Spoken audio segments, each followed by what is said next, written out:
தமிழகத்தில் பள்ளி மாணவர்களுக்கு ஏப்ரல் 17ஆம் தேதி முதல் 45 நாட்கள் கோடை விடுமுறை அளிக்கப்பட்டுள்ளது.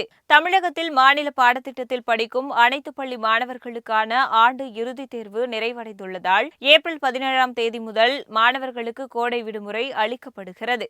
சட்டசபை தேர்தல் நடப்பதால் தேர்வுகள் முன்கூட்டியே நடத்தப்பட்டு விடுமுறை விடப்பட்டுள்ளது. பள்ளிக்கூடங்கள் வாக்குச்சாவடி மையங்களாக செயல்பட வேண்டியிருப்பதாகவும் அதற்கான ஏற்பாடுகளை செய்ய வேண்டும் என்பதாலும் தேர்வுகள் முன்கூட்டி நடத்தி முடிக்கப்பட்டுள்ளன. இந்த ஆண்டு மாணவர்களுக்கு கோடை விடுமுறை 45 நாட்கள் விடப்பட்டுள்ளது. விடுமுறை முடிந்து ஜூன் 1ஆம் தேதி பள்ளிகள் மீண்டும் திறக்கப்படும் என்று கல்வித்துறை அறிவித்துள்ளது. கோடை விடுமுறை 45 நாட்கள் விடப்பட்டிருப்பதால் மாணவர்கள் உற்சாகமடைந்து உள்ளனர். அதே நேரத்தில் இந்த விடுமுறை நாட்களில் மாணவர்கள் பாதுகாப்பாக இருக்க வேண்டும் என்று அறிவுறுத்தப்பட்டுள்ளது. அதாவது உச்ச சூரிய வெப்ப நேரத்தில் வெளியே செல்வதையும் வெயிலில் விளையாடுவதையும் தவிர்க்க வேண்டும். கடல், ஆறு, ஏரி, குளம் மற்றும் குட்டை போன்ற நீர்நிலைகளில் மாணவர்கள் குளிப்பதற்கு பெற்றோர்கள் அனுமதிக்க வேண்டாம் என்றும் பள்ளிக்கல்வித்துறை அறிவுறுத்தியுள்ளது.